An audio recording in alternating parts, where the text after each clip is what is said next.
விசேட செய்தி ஒன்றோடு உங்களை இணைத்துக் கொள்கிறோம். அதாவது இந்த செய்தியை பற்றி இலங்கையினுடைய முஸ்லிம்கள் பல்வேறு தரப்பட்ட ரீதியிலே நாங்கள் பல்வேறு சந்தர்ப்பங்களிலே தெளிவுபடுத்தி இருக்கிறோம்.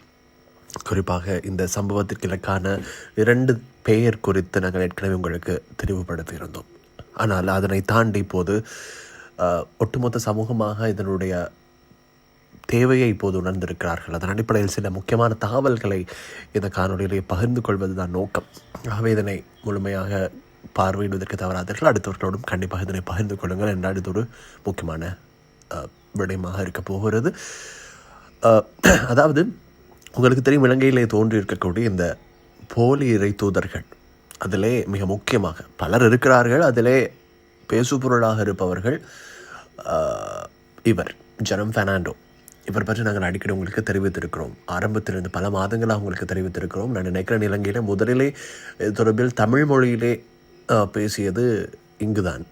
இது பற்றி பேசியது. அதனைத் தொடர்ந்து விழிப்புணர்வுகள் இதர பகுதிகளிலும் ஏற்படுத்தப்பட்டன. அவர்கள் தொடர்ந்து பேசினார்கள். சரி, வணிகத்திற்கு வரும். இப்போது இதற்காக முஸ்லிம்களை அவர்கள் தொடர்பு கொண்டதுதான் எங்களுக்குள்ள பிரச்சனை.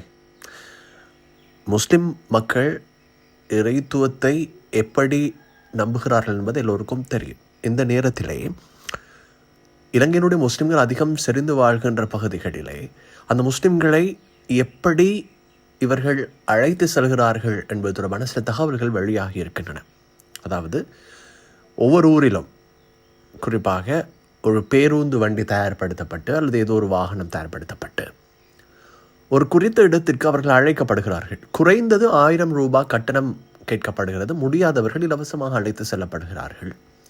அப்படி அழைத்து செல்லப்படுவதற்கு ஒரு சிலர் பொறுப்பாக இருக்கிறார்கள். அவர்கள் வந்து ஏதோ ஒன்றை சொல்கிறார்கள். உங்களுக்கு இந்த பிரச்சனையிலிருந்து மீடுபட உங்களுக்கு ஒரு சந்தர்ப்பம் கிடைத்திருக்கிறது, அல்லது உங்களுக்கு ஏதேனும் ஒரு தேவை இருந்தால் அவர்கள் நன்கு அடையாளம் கண்டுகொள்கிறார்கள். நன்கு பழகக்கூடியவர்கள் தான் இதனை செய்கிறார்கள். அதாவது உங்களுடைய குடும்ப விவரங்களை தேர்வு செய்து கொள்கிறார்கள், தெரிந்து கொள்கிறார்கள், உங்களோடு பழகுகிறார்கள். அதன் பிறகுதான் உங்களை இந்த விடயத்திற்குள் அழைத்து செல்கிறார்கள். இது முறையாக மேற்கொள்ளப்படுகிறது. இன்று வந்து நாளை உங்களை அழைப்பது அல்ல, நாளை மறுதினம் உங்களை கூட்டி செல்வதல்ல. வருகிறார்கள், பழகுகிறார்கள், உங்களை தேடுகிறார்கள், உங்களை பற்றிய தகவல்களை திரட்டுகிறார்கள், உங்களோடு பேசுகிறார்கள், உங்களுடைய தீர்வுக்காக கொடுக்கிறோம் என்று சொல்கிறார்கள். ஆகவே நீங்களும் செல்கிறீர்கள் இல்லையா?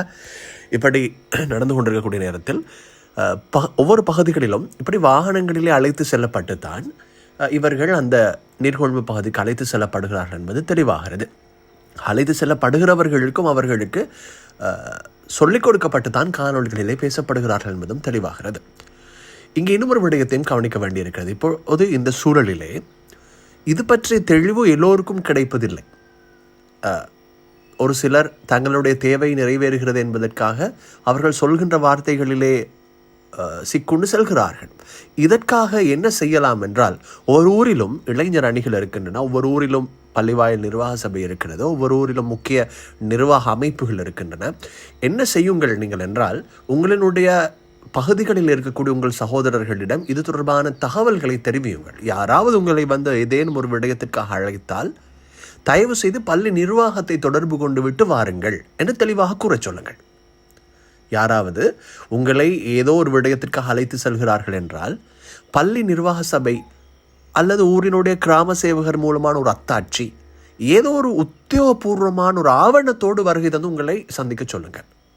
அப்படி சந்திக்க சொல்கின்ற பட்சத்தில் கண்டிப்பாக இது போன்ற சில முக்கியமான விடயங்களை எங்களால் தவிர்த்து கொள்ளக்கூடியதாக இருக்கும். ஏற்கனவே உங்களுக்கு தெரியும், சமூக ஓட்டத்தில் நுண்கடன் திட்டங்கள் பல இருந்தன. இதுவும் ஒரு மோசடியாக இருந்தது. அதில் குறிப்பாக வடக்கு கிழக்கில் தான் மக்கள் அதிகம் பாதிக்கப்பட்டார்கள். குறிப்பாக அதனைத் தொடர்ந்து இன்னும் பல பகுதிகளிலே சில அமைப்புகள் கடன்களை கொடுத்து மக்களை ஏமாற்றுகிறார்கள், அல்லது அவர்களுக்கு கடன் செலுத்த முடியாத நிலைக்கு தள்ளப்படும். இப்படி இருந்தது. இது அனைத்தும் தாண்டி இப்போது இந்த மார்க்க ரீதியான விடயங்களை அவர்கள் உள்நுழைக்க முயல்கிறமை தான் மிகவுமே வருத்தத்திற்குரியதாக, கேவலத்திற்குரியதாக இருக்கிறது, பேசுவதற்குரியதாக இருக்கிறது. எப்படி பேச வேண்டும் என்பதுதான் முக்கியமானது. ஏனென்றால் இதனை அணுகுகின்ற முறைகளை நாங்கள் பார்க்க வேண்டும். குறிப்பாக ஒவ்வொரு ஊர்களிலும் இருக்கக்கூடிய, நான் ஏற்கனவே குறிப்பிட்டதை போல, இளைஞர்கள் அதனையும் தாண்டி வெள்ளிக்கிழமை பிரசங்கத்தில் இது தொடர்பில் விழிப்புணர்வு ஏற்படுத்துங்கள். ஏனென்றால் ஆண்கள் தொழிலுக்கு சென்றதன் பிறகு பெண்களிடம்தான் இது தொடர்பிலே அதிக அளவு அவர்கள் அவர்களை எடுத்துச் செல்வதற்கு முனைப்பு காட்டுகிறார்கள், அல்லது அவர்களோடு இது தொடர்பான விடயங்களை பேசுவதற்கு அவர்கள் ஆர்வம் காட்டுகிறார்கள் என்றால் பெண்களின் மனதை இலகுவிலே அவர்கள் கவர்ந்து கொள்கிறார்கள். அது இலகுவானது இல்லையா? ஆகவே தேவை என்ன என்பதனை புரிந்து கொண்டு குறிப்பாக பல விடயங்களூடாக அவர்களை அணுகுகிறார்கள். ஆகவே இதனை எப்படி தடுக்கலாம் என்றால் வன்முறை ரீதியாக அல்ல, அது முடியாத ஒரு விடயம், அது செய்யக்கூடாத ஒரு விடயம். என்ன முடியும் என்றால் நாங்களும் எங்கள் பிரச்சனைகள் எங்களுக்குள் வந்து விடாமல் பாதுகாத்து கொள்ளுங்கள். அதாவது ஏதோ ஒரு பிரச்சனை நடந்து விட்டது என்றால் அதன் பிறகு ஒவ்வொருவரும் அணுகுகின்ற முறைகள் வேறு இல்லையா? அப்படி இல்லாமல் சுமூகமாக ஒரு பிரச்சனை வருவதற்கு முன்னால் நாங்கள் ஆயத்தமாகிவிட்டோம் என்றால் அதிலிருந்து தவிர்த்து கொள்ளலாம். இப்போது உதாரணமாக சுனாமி வருகிறது என்றால் முதல் சந்தர்ப்பத்தில் வருகின்ற போது தெரியாது, ஆனால் இப்போது வருகின்ற போது அதற்கான ஆயத்த பணிகள் எல்லாம் ஓரளவில் தெரியும். அதே போல ஒரு வெள்ளம் வருகிறது என்றால் ஒரு ஆயத்தம் தேவை.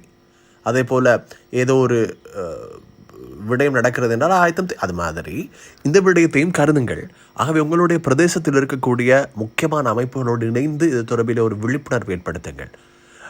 எதற்கெல்லாமோ தேவையற்ற விதத்தில் செலவு செய்து கொண்டிருக்கிறோம் இல்லையா? ஆகவே இந்த விடயத்திற்காக சற்றே செலவு செய்யுங்கள். இறை வழியிலே உங்கள் பிரதேசத்தில் யார் யாரெல்லாம் இயலாமை காரணமாக இருக்கிறார்களோ அவர்களை தேடிச் செல்லுங்கள். தேடிச் சென்று அவர்களுக்கு முடிந்த அளவில் உதவி செய்யுங்கள். அது பண ரீதியாக என்று மட்டுமல்ல, அவர்களுக்கு தேவை ஒரு வார்த்தை என்றால் அதனை செய்யுங்கள். அவர்களுக்கு தேவை ஏதோ ஒரு விதத்திலே உங்களுடைய உதவி என்றால் அதனை செய்ய முயற்சி செய்யுங்கள். ஊரினுடைய அமைப்புகள் இருப்பது பேருக்காக தலைவர், செயலாளர் பதவிகளை, பொருளாளர்களை இட்டுக்கொண்டு காலத்தை நடத்துவதும் பாதைகளிலே கம்பீரமாக செல்வதற்காகவும் அல்ல. அவைகள் இருப்பது இது போன்ற பிரச்சனைகள் வருகின்ற போது முகம் கொடுப்பதற்கு. ஆகவே இது தொடர்பிலே விழிப்புணர்வு ஊட்டுவதற்கு சிறந்த இடம் வெள்ளிக்கிழமை பிரசங்கம். வெள்ளிக்கிழமை பிரசங்கத்தில் பேசுங்கள். பேசுகின்ற போது தூங்கி வழியாதீர்கள். அதனை கேட்டுக்கொள்ளுங்கள். அதனை வீட்டுக்கு சென்று தெரிவியுங்கள். உங்கள் பெண்களோடு அதிகம் பேசுங்கள். உங்கள் வீட்டில் இருக்கக்கூடியவர்களிடம் சொல்லுங்கள். யாராவது வருகை தந்து ஏதாவது சொன்னார்கள் என்றால் முதலில் உங்களுக்கு அறிய தருமாறு கூறுங்கள். வீட்டில் உள்ள ஆண்களை தொடர்பு கொள்ளுமாறு கூறுங்கள். ஆண்களும் செய்வதறியாது என்ன செய்வது என்று தெரியாமல் நீங்களும் வழி சென்று விடாமல் உங்களுக்கும் முடிவெடுக்க முடியவில்லை, தயவு செய்து பள்ளி நிர்வாக சபை அணுகுங்கள். உங்களோட பள்ளி நிர்வாக சபையோடு பாரிய பிரச்சனைகள் உங்களுக்கு ஏற்பட வாய்ப்பில்லை அல்லவா? அது பள்ளி நிர்வாக சபைக்கு நீங்கள் சொன்னால்தான் அவர்களுக்கும் தெரியும். அவர்களிடம் சொல்லாமல் நீங்கள் களவிலை திருட்டுத்தனமாக அல்லது மறைத்து கொண்டு சென்றால் அவர்களுக்கும் தெரியாது. ஆகவே ஊரில் உள்ள உளமாக்கல் புத்திஜீவிகள் இருப்பது என்பது ஊருக்கு பாரத்துக்காக அல்ல. அவர்களிடம் நீங்கள் இதனை பற்றி ஆலோசனைகள் பெறலாம். அவற்றுக்காக தான் அவர்கள் இருக்கிறார்கள். ஆகவே ஊரிலே இருக்கக்கூடிய அமைப்புகளிடம், பிரதிநிதிகளிடம், இது தொடர்பான மக்கள் மன்றங்களிடம் பேசுங்கள். இது தொடர்பில் வருகின்ற நாட்களில் அரசியல் முக்கிய தலைமைகள் இது பற்றி பேசுவார்கள் என்று நினைக்கிறேன். அது பற்றி நாங்கள் புரிந்துணர்வோடு இருக்கிறோம். அவர்கள் அது பற்றி சொல்வார்கள். அதுவரை நீங்கள் உங்களுடைய பக்கத்தால் கிராமங்களிலே உங்களுடைய விடயங்களை இது பற்றி அதிக அளவிலே ஆலோசிப்பதற்கு முன்வாருங்கள் என்பதனை அன்போடு ஞாபகப்படுத்திக் கொள்கிறோம்.